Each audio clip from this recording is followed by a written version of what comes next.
The title of this lecture is Fantastic Fats, because that's what they are. They're fantastic. They're an essential nutrient in the human body, but there are some fats, as Udo Erasmus's book title states, there are fats that kill and there are fats that heal.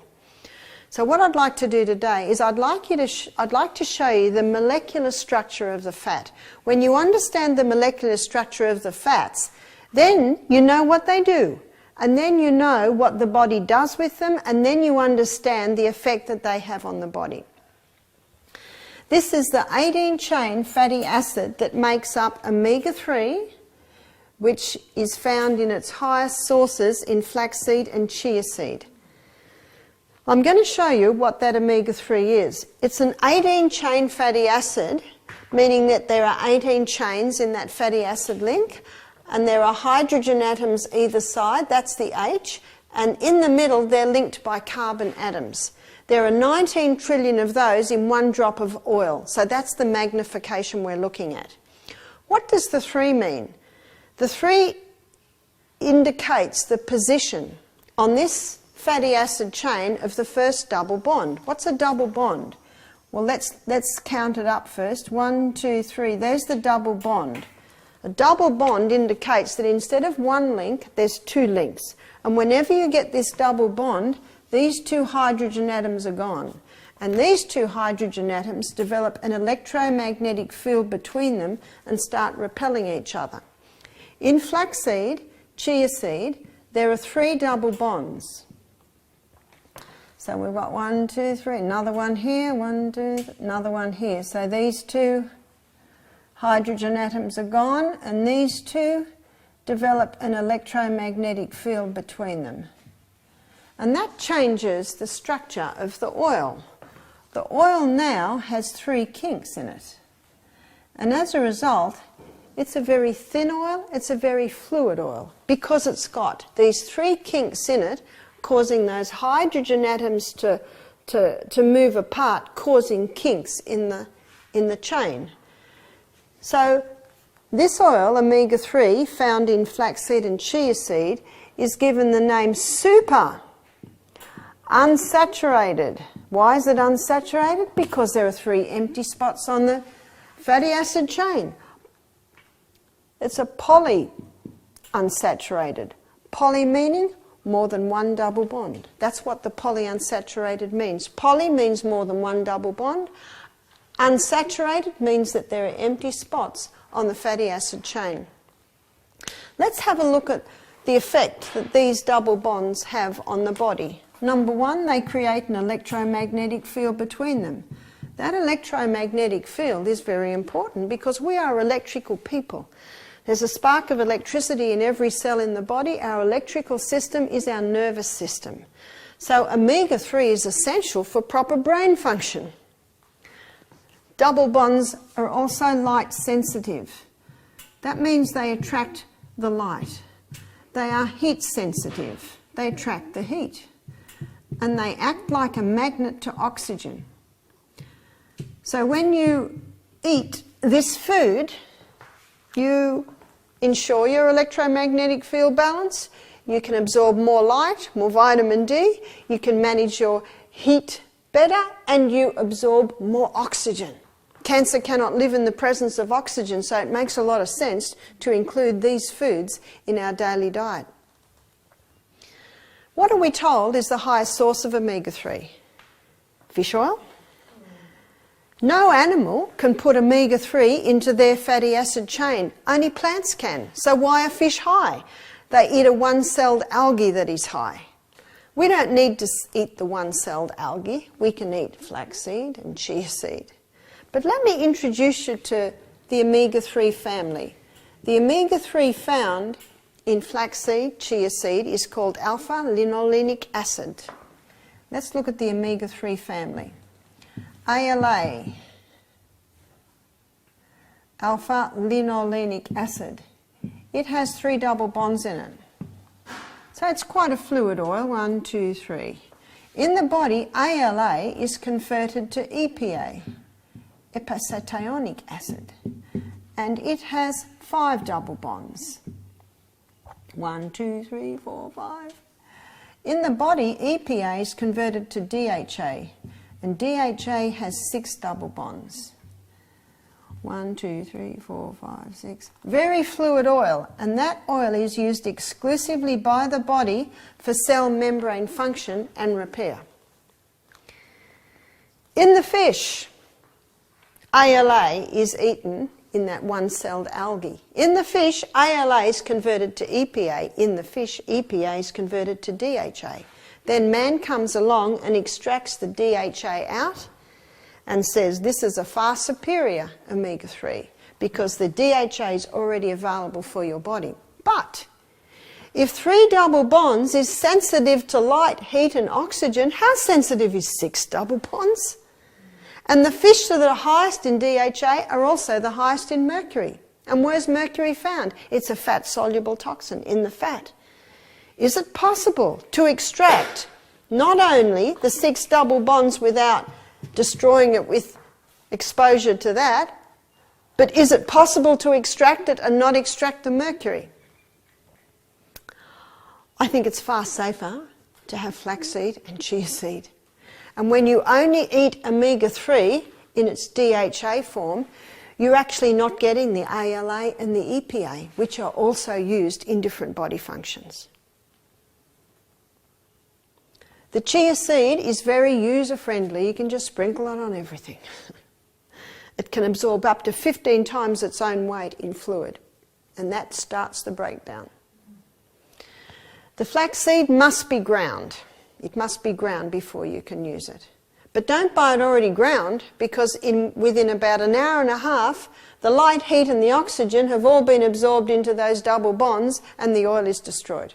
That's why if you buy flaxseed oil, it's always in dark tin or bottle in the fridge, because the light, heat and the oxygen destroy it. You'll notice at the breakfast table, the last thing to go on the table is the LSA, which is linseed, sunflower and almond. And the first thing to be put away is the LSA. The easiest way is to get a little coffee grinder. There is a use for your coffee grinder. And just grind up as much as you need every morning and sprinkle straight on your breakfast. That's the best way to do it. My suggestion is, especially if you want to take omega-3 for inflammation. And how many people that have arthritis are told to go on fish oil? It's because omega-3 is the starting point for the anti-inflammatory chain or cascade in your body. It reduces inflammation. I would have a couple of dessert spoons of chia seed on your breakfast, a couple of dessert spoons on your lunch. Maybe you'll also have a couple of dessert spoons of the ground flaxseed. It's the easiest way to take it. 3 teaspoons of ground flaxseed will deliver 1 teaspoon of flaxseed oil. It's a very high oil plant. What about omega-6? Sunflower is high in omega-6. What does the 6 indicate? It indicates the position on the fatty acid chain of the first double bond. 1, 2, 3, 4, 5, 6. There it is there. And sunflower, with its omega-6, has 2 double bonds. 1, 2, 3. There's another one there. So you've got hydrogen atoms here, you've got hydrogen here, you've got hydrogen atoms here, and you've got hydrogen atoms along here, so you've got 2 repelling actions. So you've got the oil has got a couple of kinks in it. It's also called a polyunsaturated fatty acid. Poly meaning more than 1 double bond. Unsaturated because there are some empty spots on the fatty acid chain. What about olive oil and almond oil? It's high in omega-9, 9 indicating the position on the fatty acid chain of the first double bond. These 3 are all 18-chain fatty acids. So 1, 2, 3, 4, 5, 6, 7, 8, 9. There's the double bond there. There's only 1 double bond in olive oil and almond oil. So you've got hydrogen atoms along here, hydrogen along here. You've only got 1 repelling action, which means you've just got 1 kink. As a result, the oil found in olives and almonds is called monounsaturated fatty acid. Mono referring to the fact there's only 1 double bond. unsaturated because there's still an empty spot on the fatty acid chain. And I think we can all appreciate olive oil is very thick oil. It's very thick oil because there's only one double bond in the fatty acid chain. What about coconut? Coconut is different. Coconut comprises of medium and short chain fatty acids. Medium chain would be not 18 chain, probably between 12 and 15 chain, and short chain would be between, say, 8 and 10 chains in the fatty acid chain. There are no double bonds in coconut, so every spot is full. So you've got hydrogen atoms all along. No double bonds at all. As a result, when it's cold, that oil is solid. So it's called a saturated fat.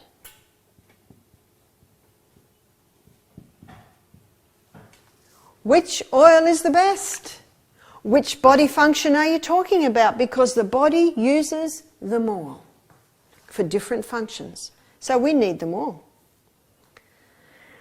But let me give you an illustration which I think illustrates how the body uses it. I used to work in an operating theatre in my 20s. And I will give you an operating theatre scenario. 3 double bonds from omega-3 is our surgeon. 2 double bonds from the omega-6, that's our assisting physician. 1 double bond from omega-9, that's the theatre nurse. No double bonds, that's the trolley boy. We had a trolley boy named Fred, and he was very stocky, he was very strong. And he was very good at lifting the patients because he was so strong.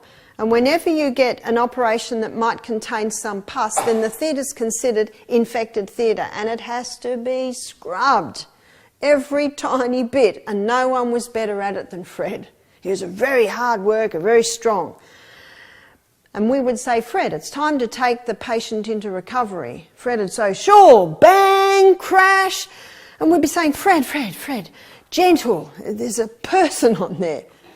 Gentle, it was as if he didn't know what gentle meant. But he was a good trolley boy, but we just had to keep sort of tapering him down a little bit on his strength.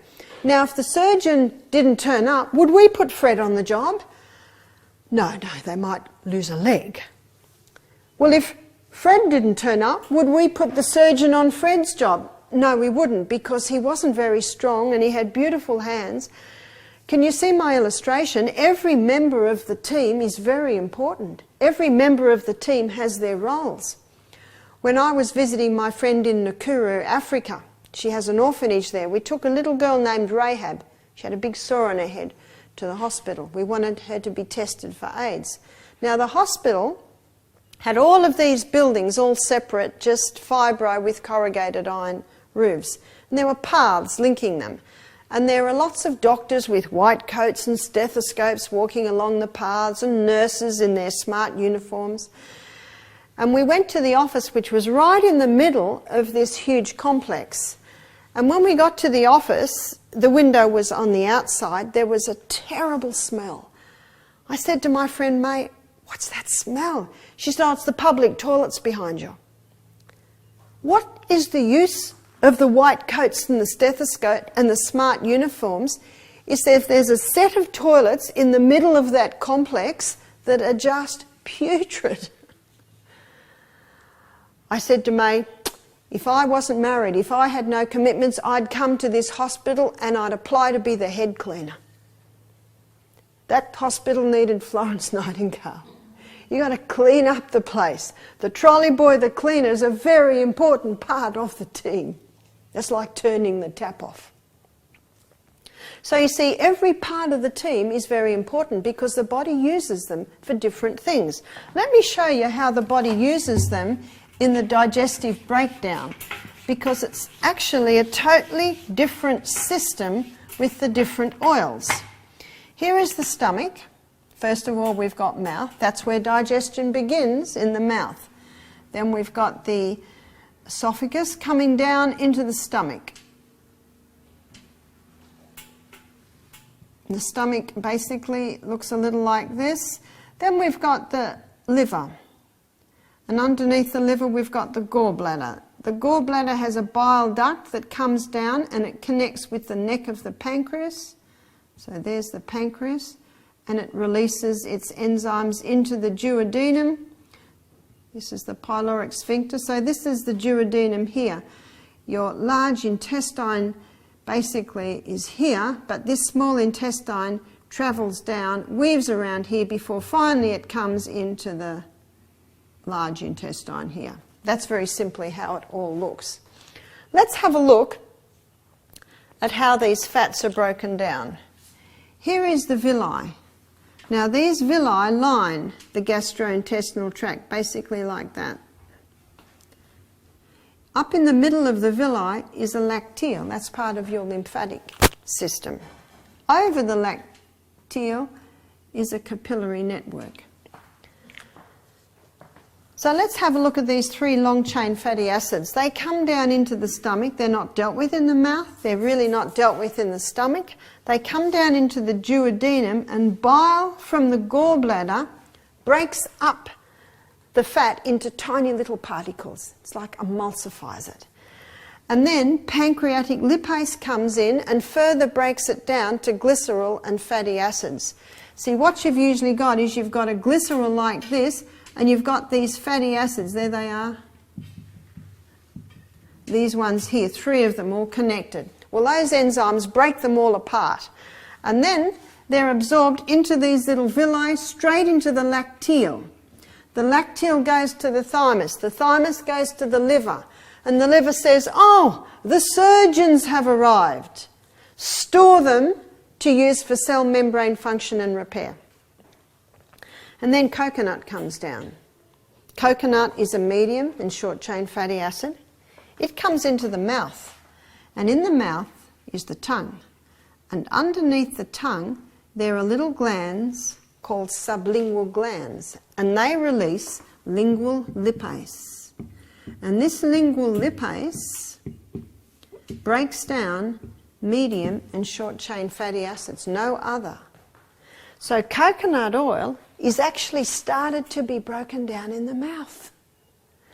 And when you oil pull and put that coconut oil in your mouth, when that lingual lipase connects with the coconut oil, then it becomes antibacterial.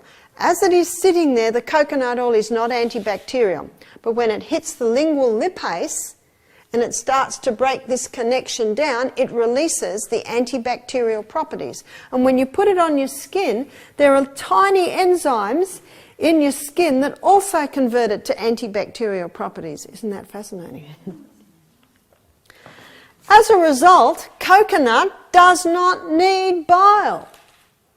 Coconut oil does not need pancreatic lipase.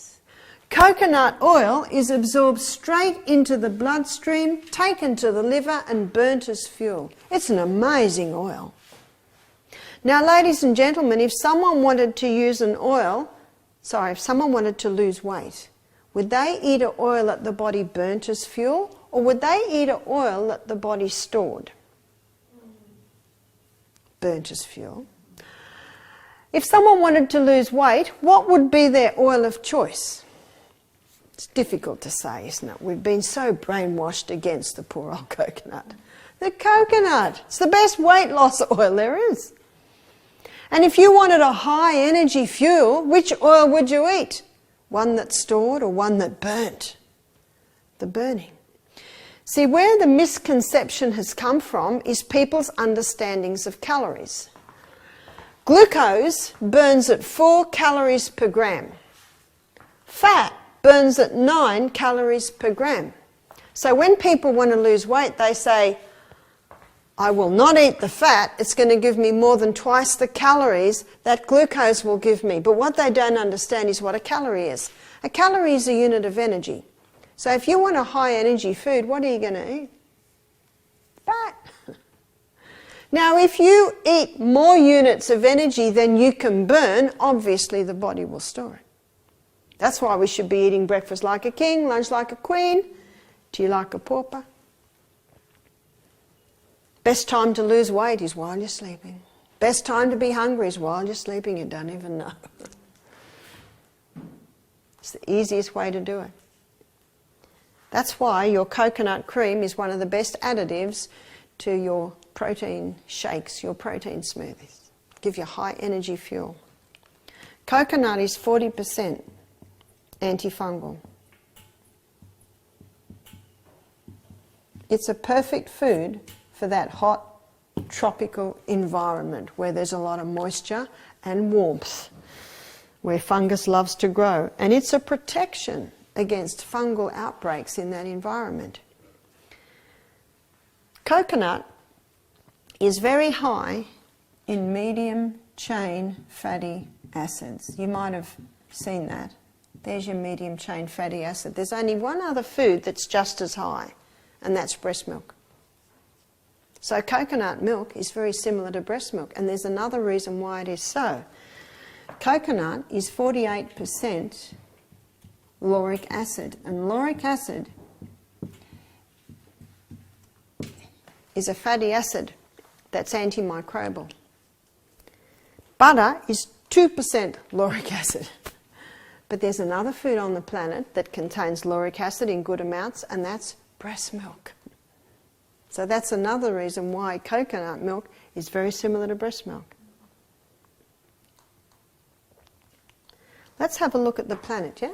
Would it be good for children to take, say, a spoonful, a teaspoonful of coconut oil per day, like just as like a medicinal maintenance thing? Would it be good for children to take a teaspoon of coconut oil a day? Yes. Be great. Let's have a look at planet Earth. Here's planet Earth. Here's the tropics. Of these foods, what food is grown in the tropics? The coconut. And it's a perfect food for that environment. In Fiji, the green coconut's juice is prized. They call it boo juice, B-U, boo juice. And the lining of the coconut in the immature coconut is very thin, and it's like almost a soft white jelly. And when you drink the boo juice, it's just rich and beautiful, very high in minerals. But when the coconut gets old, then the lining gets really thick and dry, and that's the coconut we know. And the milk in the middle doesn't have much properties in it at all. It's all gone into the thickness. And when I was teaching in Fiji, which I do every year, I said one year, I wouldn't be surprised if you could give a baby boo juice.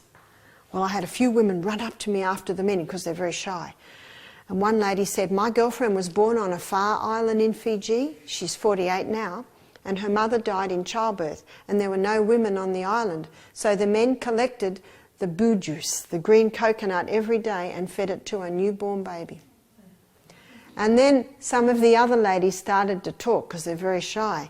And they said, oh, traditionally all Fijian women give their babies boo juice. It's a beautiful milk for the baby.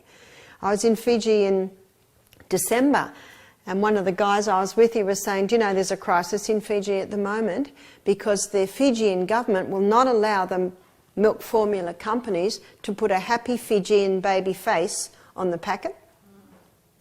So the milk companies, in protest, have stopped supplying. And there's a crisis in Fiji. Babies don't have milk to drink. And they're getting it from Indonesia. And I said, well, what about the boo juice? The coconuts are rotting on the ground. I said to my friend, and one of the guys is a doctor, I said, you need to write a letter to the newspaper. You're a doctor, you'll have say.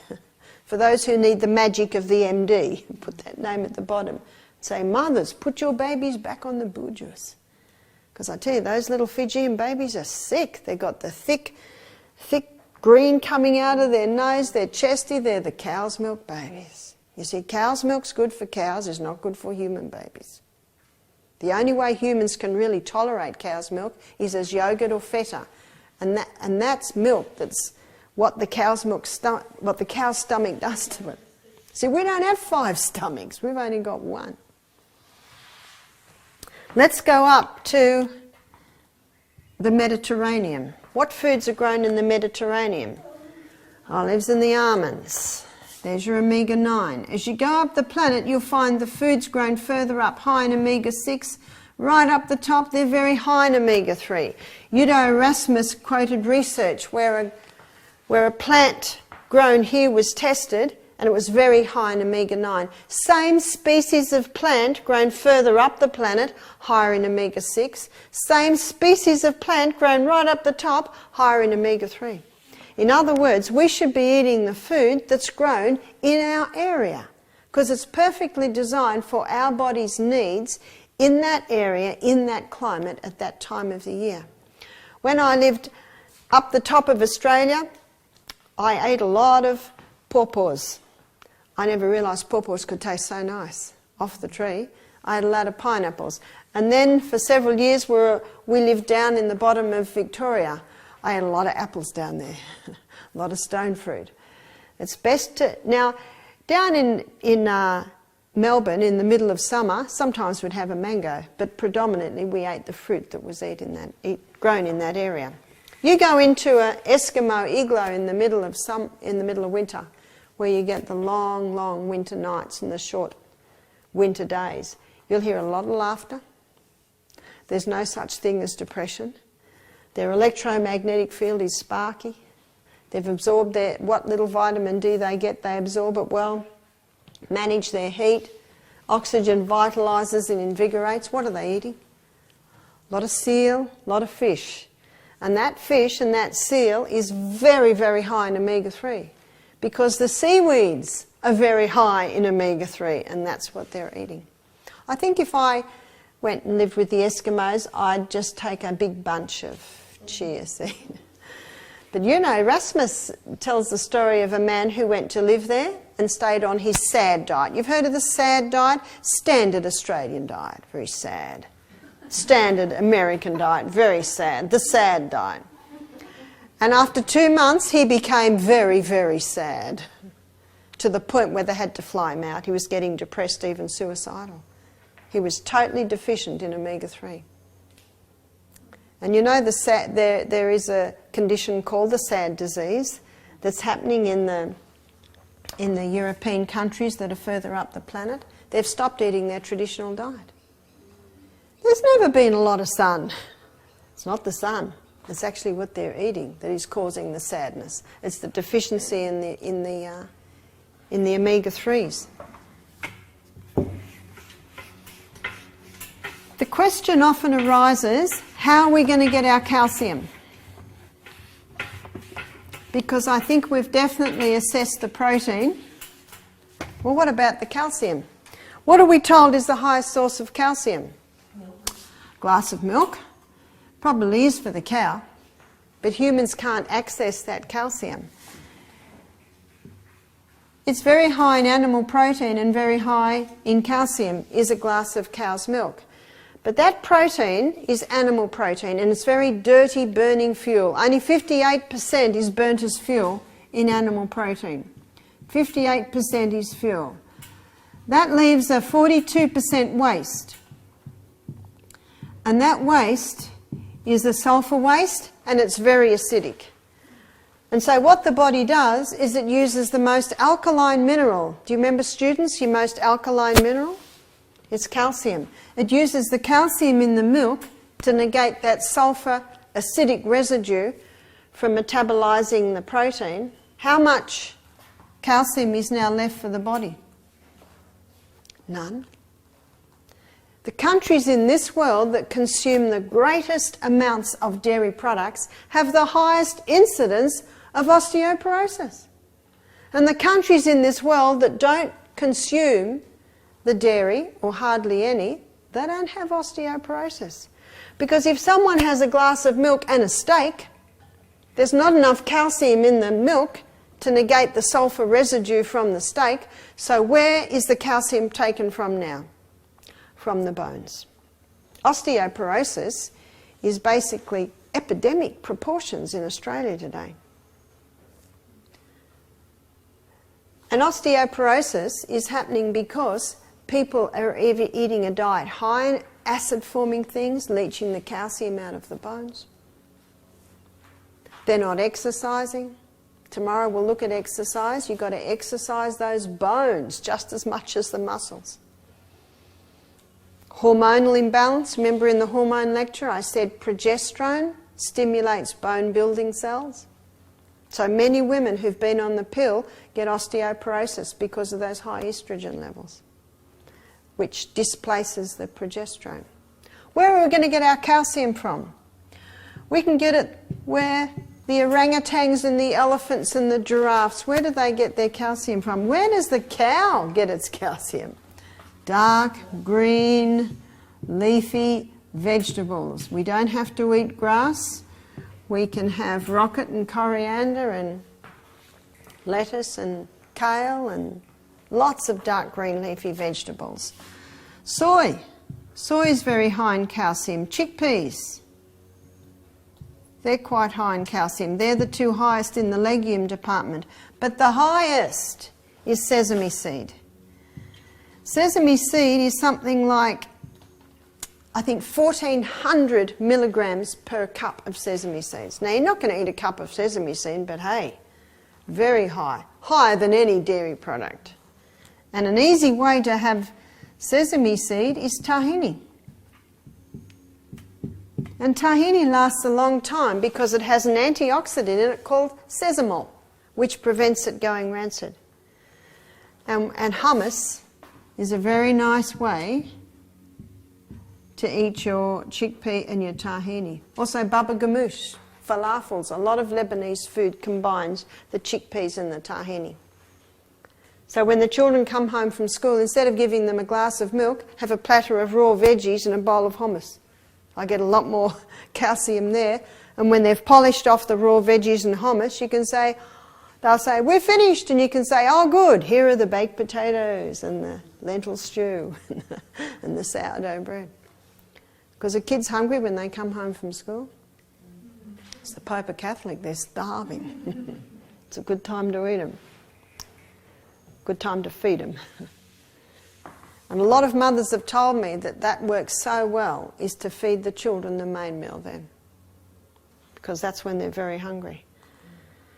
Most people are having too many acid-forming, remember the acid side? Too much meat and dairy, too much of your caffeines, too much of your alcohols, which leach the calcium out because of the high acid they create. Most Aussies don't exercise. Most women have a hormonal imbalance. No wonder osteoporosis is out of control. And the milk won't fix it. So you look at your Hunzas living in the Himalayan mountains. They have no doctor, no nurse, no hospital, no police, no jail.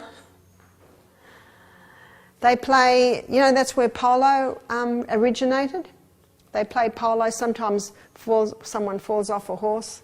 They heal very quickly. No broken bones. And they don't drink milk. They have meat about 3 times a year on festive occasions. And they have a little sheep's yogurt some days. Where are they getting their calcium? You know, look how big the cow's bones are, and he's not drinking milk. They're getting it from grass. So those green leafies are very, very high.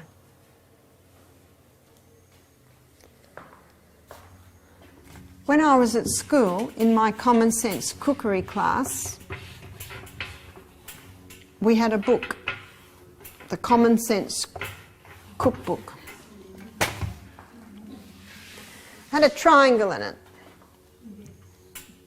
And the triangle stated that we should be eating a lot of meat and dairy products.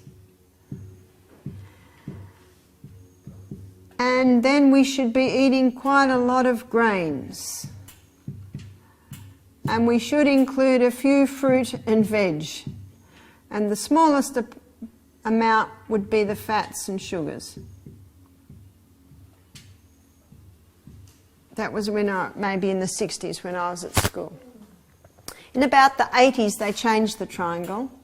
They changed the triangle because of heart disease being the #1 killer. So on the bottom they put grains. A lot of research came out about the phytochemicals, the healing properties in fruit and vegetables. So fruit and vegetables were encouraged even more. And meat and dairy, because it was acknowledged the harm in the animal fats, that went up a little bit higher, and the fats and sugars stayed up the top. In many nutrition books today, you will still see that triangle. But what's that done for Aussies? Here it is over here. That's another reason why Aussies are having their high carbohydrate diet. This high carbohydrate releasing this high glucose is wearing out the pancreases, 400 diabetics diagnosed daily in Australia. It's produced a nation with 62% overweight. Just have a look at flood scenes, you know, scenes on the television, and look at the crowd scenes. What are the size of the people? They're big. They're very big. It's also causing cancer to be neck and neck with heart disease. What was brought on the scene? Margarine. Margarine was brought on the scene in about the 70s, I think, because of heart disease. They said it's the butter that's making the thick, clogging up the arteries. But did you know the Frenchmen love their butter and they don't get the cholesterol problems? How do you make margarine? It's a bit scary. Let's say we're going to make margarine out of some flaxseed oil. Well, it's liquid. That's the problem. So we have to make it solid. So they saturate it with hydrogen ions. And what that does is that causes this hydrogen ion to kick over to the other side. So we've got a hydrogen ion up here now. The double bond's gone. The electromagnetic field's gone, and now the oil is straight. Now the person can spread it on their bread. But that structure that I've drawn for you there is not known in nature. It's one molecular structure short of plastic. So if a person eats margarine, they really should eat the container it comes in, because that's how close it is. What about the ones with the FDA tick on it? What about it? I'll leave that up to your imagination. Every tub of margarine is a saturated fat. Because if it was polyunsaturated, you'd open it and it would be liquid. That's the polyunsaturated. That is the saturated. Well, why do they say polyunsaturated margarine? Because it was polyunsaturated before they saturated it. It is so destroyed and so deficient in anything that can be called nutrient that it can sit on the bench for 10 years and not deteriorate. That's scary, isn't it? Skin cancer rates have risen since margarine came on because the body sees it as an enemy. It says, who's this? I don't know what to do with this. So it releases it as quickly as possible out of the skin. There's your skin cancer rates going up. Heart disease has not dropped since margarine came on the scene. So, what should be the triangle? What should be on the bottom of the triangle? Vegetables. No limit on the vegetables. Fruit, for some people, the fruit can equal the vegetables, but for some people, what people should limit the vegetables? Sorry, no one. What people should limit the fruit?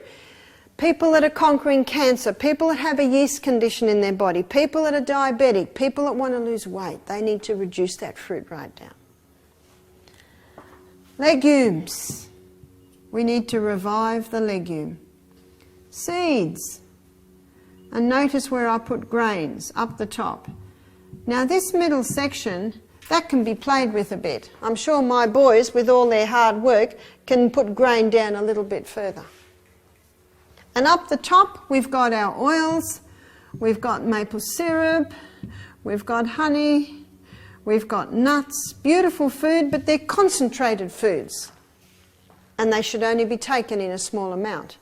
Let's have a look at that triangle through several windows. Let's look at it through the pH window.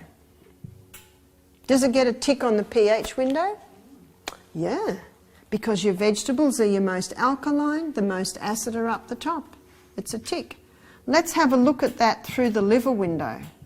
Does it get a tick through the liver? What does the liver need? A lot of beta-carotenes found in your orange and your green coloured vegetables. It needs the proteins, which are here, and the good fats. It gets a tick from the liver window. What about the colon? Let's have a look at it through the colon window. Colon needs to be swept every day. What's your highest fibre food? Vegetables. Gets a tick. Let's have a look at it through the cancer window.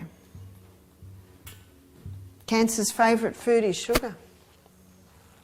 What should we be eating? A lot of vegetables. We need the proteins to help the liver detox and recover from cancer. It gets a tick from the cancer window. What about availability? There's always fresh fruit and vegetables available, isn't there? There's always fresh vegetables available.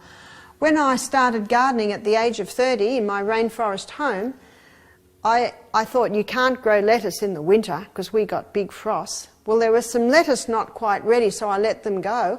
They'd frost over, and by 11 in the morning, they were beautiful.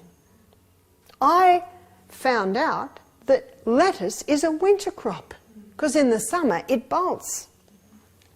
So vegetables are always available. So availability gets a tick.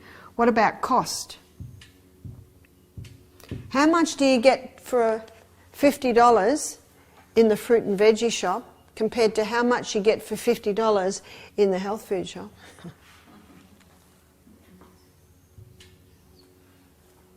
And it's not easy to make olive oil or grow nuts or make honey or maple syrup, but I tell you it's very easy to grow vegetables. Very easy. So cost and availability, no matter what window we look at that triangle through, it gets a tick. On my website, Barb Health, there's another 2 articles you can download. They're entitled How to Show Respect to the Delicate Organs of Digestion, Part 1, the stomach, and Part 2, the colon. And it's got basic principles to look after stomach and colon. And a graphic designer did me a triangle. And in that triangle, he drew all the vegetables and then the legumes and the grains. So you can scan it, blow it up, colour it in, put it on your fridge. Colouring in for the children. Yeah, it gives a beautiful illustration. He did it beautifully, you know, the plants are sort of overflowing out of the triangle. I noticed Udo Rasmus on his website, this is his triangle now. My son James told me, yeah, this is the bodybuilder's triangle now. Because this triangle is not working. It's not working.